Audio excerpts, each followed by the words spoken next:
রাজ্য সরকার স্বীকৃতি দিয়েছে। রক্ষণাবেক্ষণের কাজের জন্য আগামীকাল দ্বিতীয় হুগলি সেতু বা বিদ্যাসাগর সেতু সকাল 6টা থেকে সন্ধে 6টা পর্যন্ত বন্ধ থাকছে। শীতল হাওয়া প্রবেশের প্রেক্ষিতে রাজ্য জুড়ে ফের শীতের আমেজ। আসছে বিস্তারিত সংবাদে। সপ্তদশ বিধানসভার অন্তর্বর্তী বাজেট অধিবেশনের শেষ দিনেও আজ ক্ষমতাসীন তৃণমূল কংগ্রেস ও বিরোধী বিজেপি বিধায়কদের বচসায় উত্তপ্ত হয়ে উঠল। সংখ্যালঘু ইস্যুতে বিতর্কিত মন্তব্যের জেরে স্বাধিকার ভঙ্গের নোটিশের প্রস্তাব দেওয়া হয়েছে বিজেপি বিধায়ক অগ্নিমিত্রা পলের বিরুদ্ধে। শাসক দলের পক্ষে শোভনদেব চট্টোপাধ্যায়, পুলক রায় এবং মলয় ভট্টাচার্য স্বাধিকার ভঙ্গের প্রস্তাব পেশ করলে বিজেপি বিধায়করা প্রতিবাদে ওয়াকআউট করেন। একটি প্রতিবেদন। 2021 সালের মে মাসে গঠিত হওয়া সপ্তদশ বিধানসভার পথ চলার আনুষ্ঠানিক সমাপ্তি। স্বাভাবিকভাবেই আর 5টা দিনের থেকে এই দিনের অধিবেশন ছিল কিছুটা আলাদা। সরকার ও বিরোধী সব পক্ষের সব বক্তাদের কথাতেই আবেগ এবং উষ্ণতা ধরা পড়েছে। সকলেই দলমত নির্বিশেষে সতীর্থদের সঙ্গে কুশল বিনিময়, যৌথ ছবি ফ্রেমবন্দি করে এই মুহূর্তকে স্মরণীয় করে রাখতে চেয়েছেন। তবে নিজস্ব রাজনৈতিক অবস্থান থেকে সরেনি কোনো পক্ষই। এই দিনের দুই অর্ধে অ্যাপ্রোপ্রিয়েশন বিল ছাড়াও মুর্শিদাবাদ বিশ্ববিদ্যালয় সংশোধনী বিল, হাওড়া মিউনিসিপাল কর্পোরেশন সংশোধনী বিল, পঞ্চায়েত সংশোধনী বিল নিয়ে বিধানসভায় আলোচনা হয়। বিদায় বেলায় আবেগপ্রবণ হয়ে পড়েন অধ্যক্ষ বিমান বন্দ্যোপাধ্যায়। সরকার ও বিরোধী সব পক্ষের সদস্যদের কৃতজ্ঞতা জানিয়ে তিনি বলেন, বিধানসভা বিরোধীদের জন্য, আর অধিবেশন পরিচালনার সময় এই বিষয়টিকেই তিনি প্রাধান্য দেওয়ার চেষ্টা করেছেন। কিন্তু শেষ দিনেও বিধানসভা উত্তপ্ত হয় শাসক দলের আনা স্বাধিকার ভঙ্গের নোটিশকে কেন্দ্র করে। নেত্রী অগ্নিমিত্রা পালের বক্তব্যকে সামনে রেখে এদিন বিধানসভায় স্বাধিকার ভঙ্গের নোটিশ পেশ করেন পরিষদীয় মন্ত্রী শোভনদেব চট্টোপাধ্যায়। আর এই ঘটনাকে কেন্দ্র করে দিনের শুরুতেই উত্তপ্ত হয় রাজ্য বিধানসভা। প্রতিবাদে ওয়াকআউট করেন বিরোধী বিধায়করা।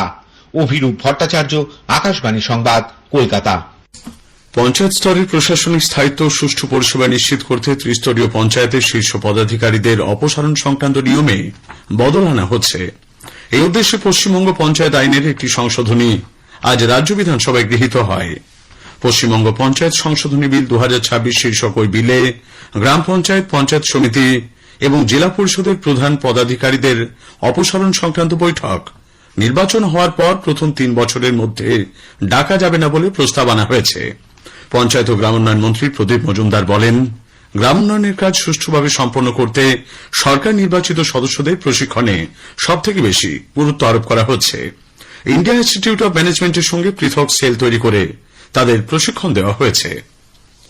রাজ্যের ভোটার তালিকার বিশেষ নিবিড় সংশোধনী শুনানি পর্ব আজ শেষ হওয়ার কথা, কিন্তু একাধিক জেলা প্রশাসন শুনানি পর্বের মেয়াদ আরও 7 দিন বাড়ানোর জন্য মুখ্য নির্বাচনী আধিকারিকের দপ্তরের কাছে আর্জি জানিয়েছে। ফলে রাজ্যে শুনানির সময়সীমা আরও বাড়বে কিনা তা নিয়ে সংশয় তৈরি হয়েছে বিভিন্ন মহলে। কমিশন সূত্রে জানা গেছে, মালদা, দক্ষিণ 24 পরগনা সহ আরও 2-1টি জেলায় শুনানির কাজ এখন অনেকটাই বাকি। মূলত লজিক্যাল ডিসক্রিপেন্সির তালিকায় বিপুল ভোটারের নাম অন্তর্ভুক্তির কারণে কমিশন নির্দিষ্ট সময়সীমার মধ্যে পুরো শুনানির কাজ সম্পূর্ণ করা সম্ভব নয় বলে জানিয়েছেন জেলা নির্বাচনী আধিকারিকরা। এদিকে নিয়ম মাফিক সময় মেয়াদ বাড়ানোর আবেদন নির্বাচন কমিশনের কাছে পাঠানো হচ্ছে বলে জানিয়েছেন রাজ্যের মুখ্য নির্বাচনী আধিকারিকের দপ্তর।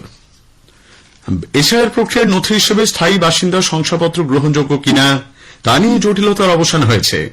এ ব্যাপারে নিজেদের অবস্থান স্পষ্ট করে নির্বাচন কমিশন জানিয়েছে, নির্দিষ্ট নিয়ম মেনে জেলা শাসক বা সমতুল কর্তৃপক্ষ ও মহকুমা শাসকদের দেওয়া স্থায়ী বাসিন্দা শংসাপত্রকে ভোটার তালিকা সংশোধনের ক্ষেত্রে গ্রহণযোগ্য নথি হিসেবে বিবেচনা করা হবে।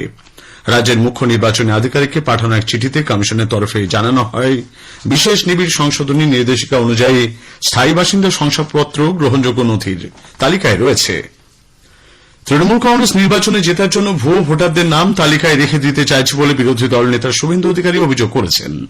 উত্তর 24 পরগনার বাদুড়িয়ায় বিডিও অফিসের শুনানি কেন্দ্রে কমিশনের আধিকারিকদের হেনস্থার একটি ভিডিও সামাজিক মাধ্যমে পোস্ট করে তিনি বলেন, তৃণমূল কংগ্রেস সরকারের আমলে আইন শৃঙ্খলার চরম অবনতি হয়েছে।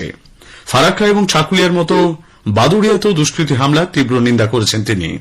এই ঘটনায় নির্বাচন কমিশন ইতোমধ্যেই জেলা নির্বাচনী আধিকারিকের কাছে রিপোর্ট তলব করেছে বলে খবর।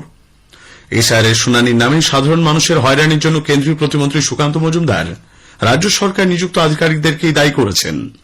আজ অভিনেতা প্রসেনজিৎ চট্টোপাধ্যায়ের বাড়িতে গিয়ে তাঁকে পদ্মশ্রী সম্মান পাওয়ার জন্য অভিনন্দন জানান সুকান্তবাবু। পরে সাংবাদিকদের কাছে তিনি বলেন, ভোটার তালিকা স্বচ্ছ না হলে বিজেপি তার ঠিক সময়ে প্রতিক্রিয়া দেবে।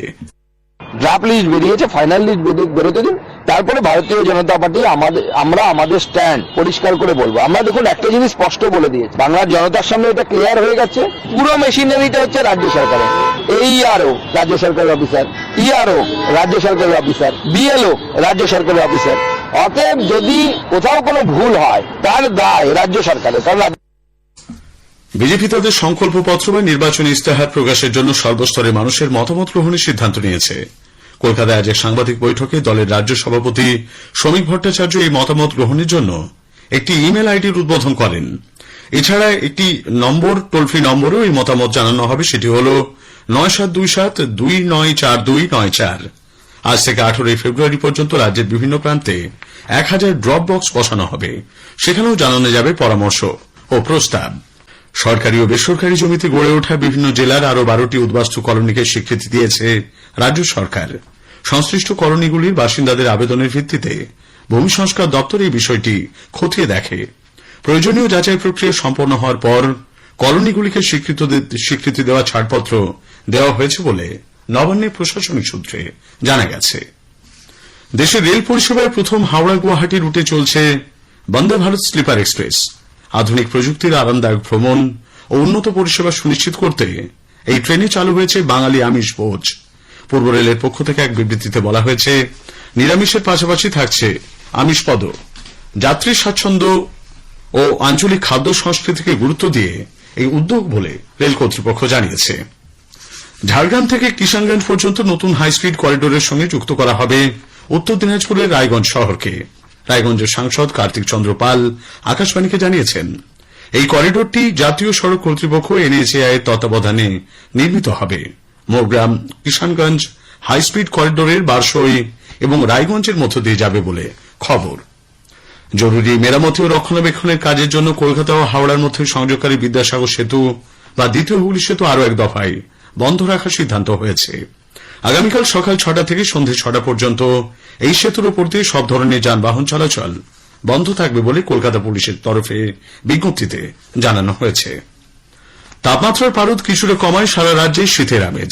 আগামী 4 দিন সারা রাজ্যে রাতের তাপমাত্রার উল্লেখযোগ্য কোনো পরিবর্তন না হলেও পরবর্তী 3 দিনে প্রায় 2 ডিগ্রি তাপমাত্রা বাড়ার পূর্বাভাস রয়েছে। কল্যাণীতে 5 দিনের রঞ্জি ট্রফি ক্রিকেটের কোয়ার্টার ফাইনালে আজ দ্বিতীয় দিনের শেষে অন্ধ্রপ্রদেশের বিরুদ্ধে বাংলা প্রথম ইনিংসে 5 উইকেটে 199 রান করেছে। এর আগে অন্ধ্রপ্রদেশের প্রথম ইনিংস 295 রানে শেষ হয়। ইডেনে আজ টি-20 বিশ্বকাপের গ্রুপ পর্বের ম্যাচে ওয়েস্ট ইন্ডিজ স্কটল্যান্ডকে 35 রানে হারিয়ে দিয়েছে। স্কটল্যান্ড টসে জিতে ওয়েস্ট ইন্ডিজকে ব্যাট করতে পাঠায়। শেষ করার আগে স্থানীয় সংবাদের বিশেষ কিছু অংশ আরও একবার। সপ্তদশ বিধানসভার অন্তর্বর্তী বাজেট অধিবেশনের শেষ দিনও আজ সরকার ও বিরোধী পক্ষের বিধায়কদের বচসায় উত্তপ্ত হয়ে ওঠে। রাজ্যে এসআইআর প্রক্রিয়ার শুনানি পর্ব আজ শেষ হওয়ার কথা থাকলেও একাধিক জেলা প্রশাসন এর মেয়াদ বৃদ্ধির আর্জি জানিয়েছে। স্থানীয় সংবাদ শেষ হল।